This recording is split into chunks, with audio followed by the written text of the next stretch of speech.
Let's flip to Sunday afternoon. Not a night game, but one of the big primetime window games. Tom Brady's debut on Fox. The Dallas Cowboys heading up to Cleveland to take on the Browns, two playoff teams from a year ago.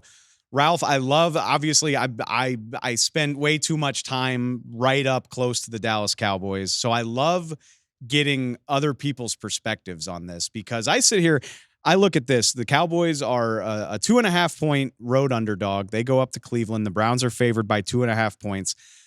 And I do think that the Browns, I think pound for pound, you could argue have the better overall roster. Maybe you like CeeDee Lamb better than their receivers, or maybe you think that strongly about Micah Parsons. But 1-53, I think I like the Browns more than the Cowboys. But I do think Dak Prescott should probably give you a little bit more of an edge than this line seems to reflect when you consider what we've seen from Deshaun Watson to this point, which is not a whole lot. So, Ralph, I'm asking you, what do you value more, having the clear-cut better quarterback here or maybe having the slightly better overall roster? Well, the quarterback to me is always everything in the NFL, and that can certainly change a game. I'm certainly a little worried about the Cowboys, and I think that, my guess is whoever sets the lines is probably thinking that way too.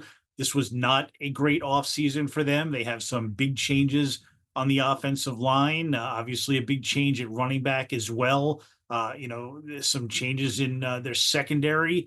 There's some issues that they've got to address. Now, I don't think they are remarkably worse talent wise than they were. I don't know if they've been 12-5 3 straight years in a row. I don't know that they will be that again, but if they are, it's all going to be because of Dak Prescott. I do think he's, one of the top 10, maybe one of the top 5 quarterbacks in the NFL. I know that's not always the case when he gets to the playoffs, and that's something to consider, but in the regular season, he's terrific. That the matchup with him and CeeDee Lamb is as good as there is in the NFL. And, that he's, to me, is way better than Deshaun Watson, at least of what we've seen of him, even when he's healthy over the last couple of years. So if the Cowboys can actually protect him, which I'm not 100% sure about, I need to see this new offensive line, the changes that they made.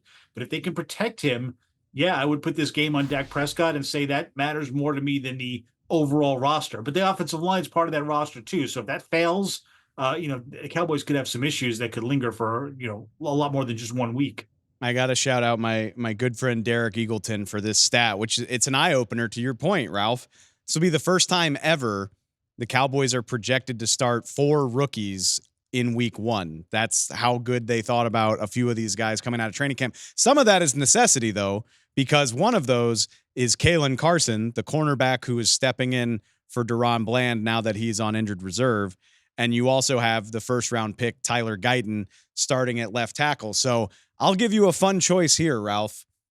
Tyler Guyton going against Myles Garrett in his NFL debut, or Kalen Carson potentially dealing with Amari Cooper in his first game as an NFL corner. Which one do you feel better about? I'll take feeling better about the rookie corner because you can mask things in a secondary and give a guy help. But boy, Tyler Guyton out on that island against Myles Garrett is going to be really, really difficult. Obviously the Cowboys wanted to make that move, and I look, we talked about their offseason all offseason long about how we don't really know what all in means, and we don't know why they were doing what they did. But that's one of the big gambles they took. A rookie left tackle is a difficult thing in this league.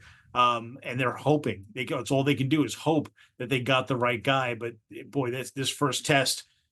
There's not going to be a lot of ways to help him out, and that certainly worries me. And one of the big reasons why I think I shy away from the Cowboys a little bit. I think a lot of people do, and some of that's the hype of the offseason. But again, if Dak Prescott's not standing up, if he's rushed on a lot of his throws, it could be a very long game.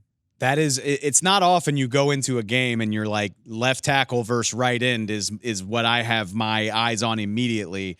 I can't wait to see it. Tyler Guyton had an impressive preseason.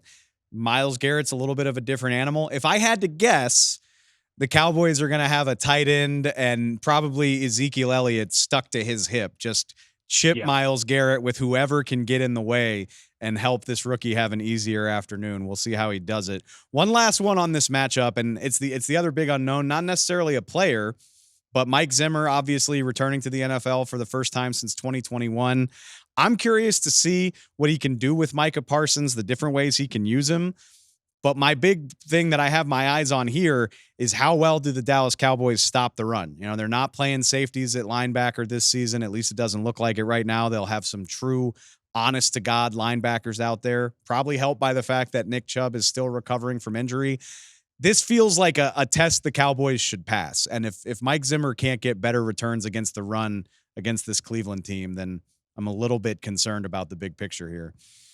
Yeah, and they've tried to stock up late in the game on some defensive tackles and defensive linemen to help them out, which makes me think they might be a little bit concerned about it. But yeah, without Nick Chubb, the matchup becomes a little bit easier, I would think.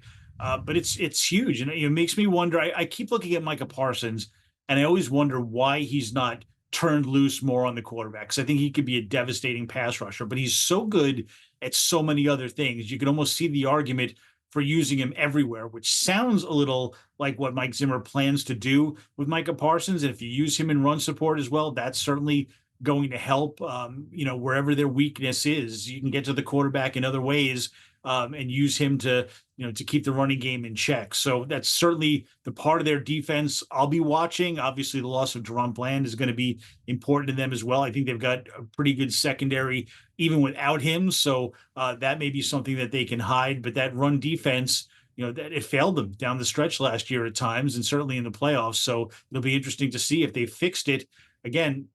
Just like their whole all-in off season, it's not like they brought in a bunch of big names to try to fix it. They've sort of pieced it together, and we'll see if that plan works. It is amazing. And I don't feel noticeably different about the Cowboys. I'm not saying Super Bowl or anything like that, but between the veteran additions, you meant, Linval Joseph, some of those guys, and then what we saw from the rookies during training camp, Tyler Guyton, Cooper Beebe, I'm a little more optimistic than I was 6 weeks ago, but a team with as much talent as the Cleveland Browns can change all of that in a real hurry. Just thinking about what Myles Garrett might do in a matchup like this, I can't wait to see it.